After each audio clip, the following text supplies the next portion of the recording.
So this Sunday, the Royal Rumble, we had I think it was a very good pay per view overall. We go down the list of matches as I can recall off the top of my head. Kicked off the show with AJ Styles versus Kevin Owens and Sami Zayn, the handicap match for the WWE Championship.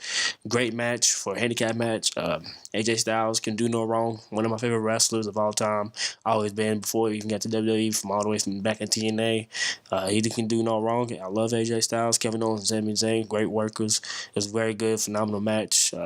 Can't recall some parts of the match. I haven't been able to look over it again, but I remember enjoying it being very well. Then the next match after that, we had the Usos versus Shelton Benjamin and Chad Gable for the SmackDown Tag Team Championships in a 2 out of 3 falls match. Very good match before the first fall. It was very long. Actually, before a minute, forgot that it was a 2 out of 3 falls. I thought they switched it up to make it a 1 fall regular type tag team match because you really didn't see them. You really didn't see them like try to act. You didn't see the persist. I don't know how to word this right, but I just felt that it wasn't sold to me as a 2 out of 3 fall. But once you got that first fall, it was clear they had that 2 out of 3 falls match. With the second fall, it came kind of out of nowhere to me in a sense. The second fall came from when they said Gable and Benjamin were set up for their finishing move, and one of the Usos, can't recall which one's which, they're twins, rolled up for a pin, and Chad Gable wasn't able to stop it. He was on the top rope, and that was the end of the match, just like that. Very odd way, in my opinion, to end a match like that. Later on in SmackDown, there really was no follow-up with that. It seemed like they're done with that feud. I'd like to see if they go more with that feud with Chad Gable, Benjamin, and the Usos. I think they work well together. Gable and Benjamin really been doing a lot of great things, too, recently. They officially turned heel because I know they've been building up for months, and people didn't really perceive them well. They wasn't getting the reaction, so they thought, so they just went with heel. And I think they're doing really good with that. Chad Gable's a future WWE star. I believe in him. He's a great in-ring work. I think he's got great comedic timing on the mic as well. He's very funny. Shelton Benjamin, great wrestler. He's already proven a great veteran in the ring. I think him being there with Gable solidifies that tag team more.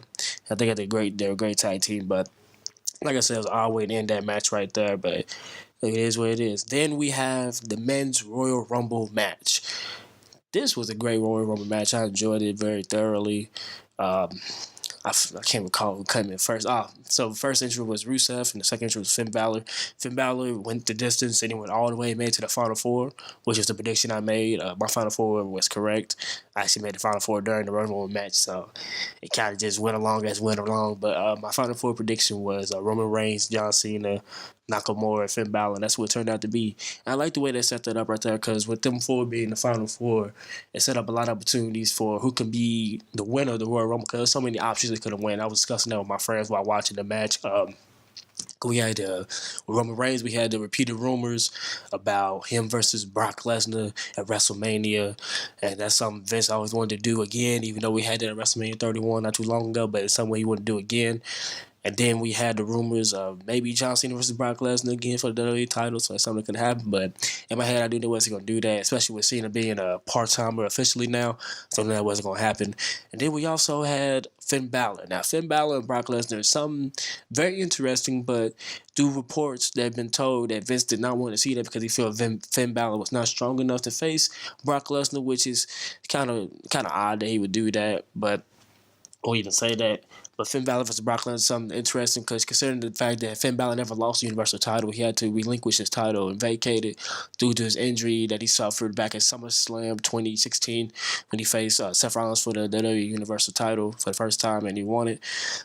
So you got that factor in right there. It made a great story right there. Him coming back for a title that he never lost. And I think it would have been nice to see, especially with him in the reunion of the Balor Club, with him, Gallows, and Anderson. So it'd be nice to see. And then you had Nakamura, who eventually came out to become the winner of that match. You had Nakamura, the possibility of him versus AJ Styles, a dream match that everyone wants to see that we saw at Wrestle Kingdom. I believe it was at Wrestle Kingdom in 2015, 2016.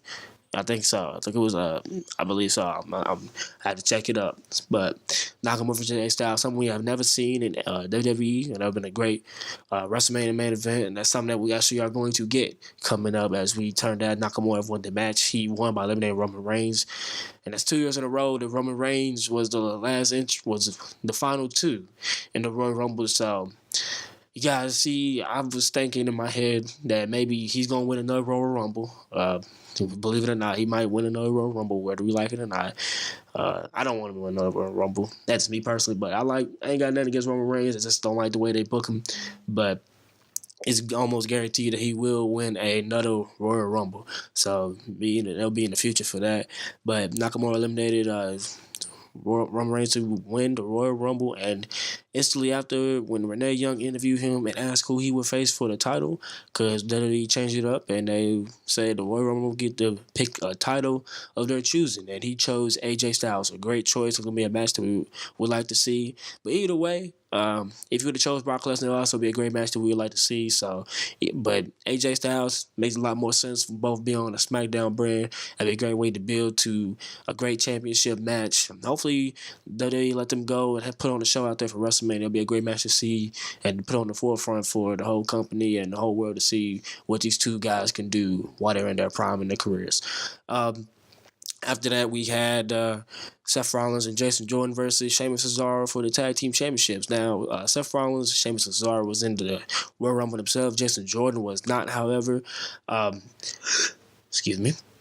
Apparently, Jason Jordan suffered an injury a week prior before the Royal Rumble. So, throughout the match, you had Sheamus and Cesaro beat up on Jason Jordan, and Jason Jordan playing injured, basically leaving Seth Rollins to himself to Sheamus and Cesaro, and basically beat him down and won the title. The crowd was not very interested in this. They just came off a Royal Rumble match, so this was a down match right after the Royal Rumble match itself. But it was okay. I think maybe they're building up to possibly Seth Rollins versus Jason Jordan feud.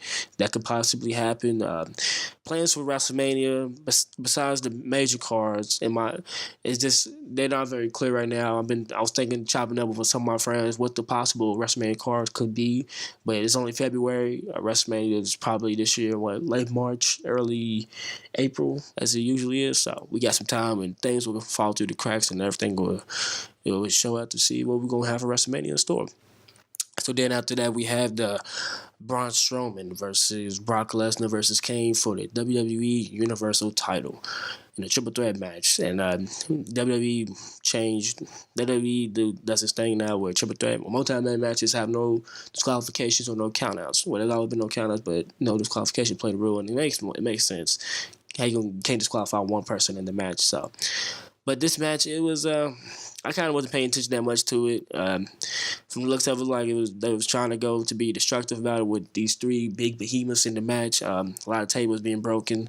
I seen that. I noticed Brock Lesnar, he punched Braun Strowman in the head like real hard, and it was actually a legit punch in the head. I heard, and I've been seeing it. You could tell it was kind of real. You got to tell if you looked at it very closely, and it was very obvious. And I think it was due to something that Braun Strowman did to Brock Lesnar throughout the match that I did not catch, but I did catch that punch, and it kind of looked very hard right there even for a guy Braun Strowman.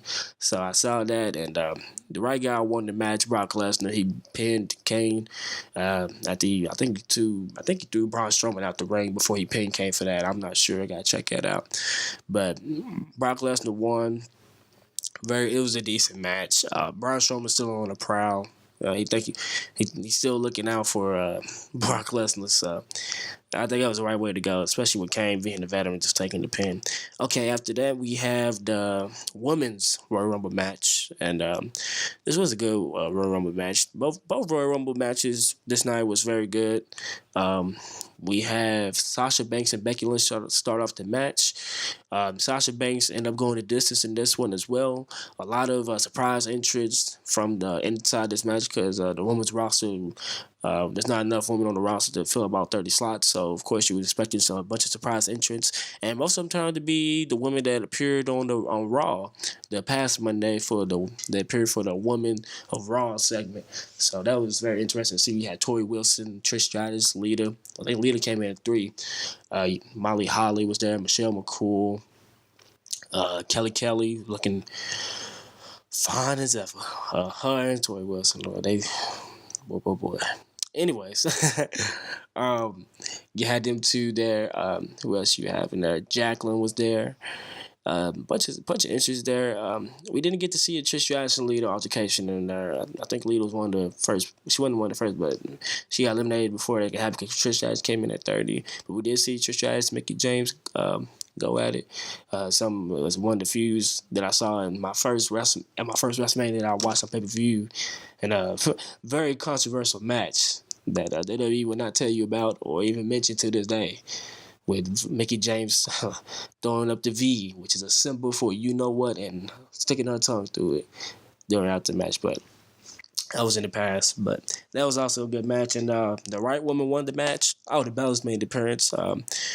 The white woman won the match, and it was Asuka. The final four was Asuka, both of the Bella Twins, and Sasha Banks. I think they should did the final two with Sasha Banks and Asuka. I think it'd be more interesting to see, because Sasha Banks seems to, during the match, she seemed to be playing a heel-type character. She even eliminated Bayley throughout the match, which is something they've been teasing for a while with her and Bayley, her betraying Bayley. So maybe we'll possibly see a heel Sasha Banks coming soon. I think she should have been the one eliminated by Asuka at the final, but it was actually Nikki Bella. Cause both they got Sasha Banks out, then it came down to Nikki Bella and Asuka. And Asuka eliminated Nikki Bella on the apron. And so Asuka won the Women's Royal Rumble.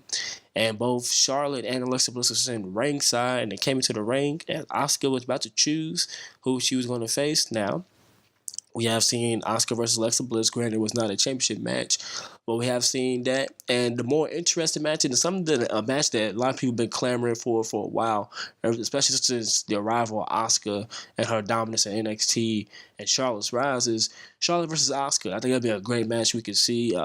Maybe Asuka would choose to face Charlotte, and maybe she'll go to the SmackDown brand, which would be a good boost, because I honestly think that Raw got a lot of woman talent.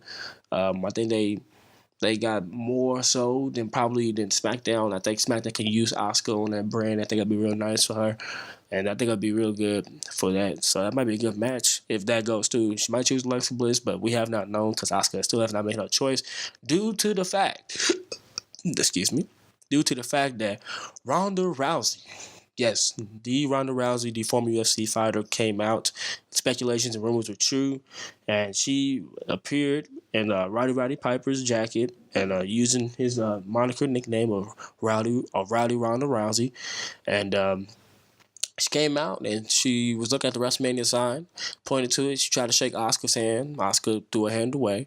Ronda Rousey pointed at the WrestleMania sign again.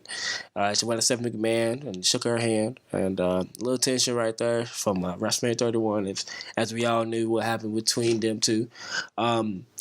And Ronda Rousey, it appears afterwards that she is a full-time WWE wrestler now / superstar. So this is very interesting. Ronda Rousey coming off the loss at the UFC. Been dormant for a while. I haven't really heard from her in a minute. She's filming movies now, and apparently this is her career now. This is what she want to do as a lifelong dream, and she's in WWE now. So WWE plans for her is very interesting. Go have to stay tuned to see what they do with her and how in-ring work and how her career in WWE will play out. Hopefully it goes out for the best of her, because it's something that she always wanted to do. So like I always say, pursue your dreams. So this would be interesting.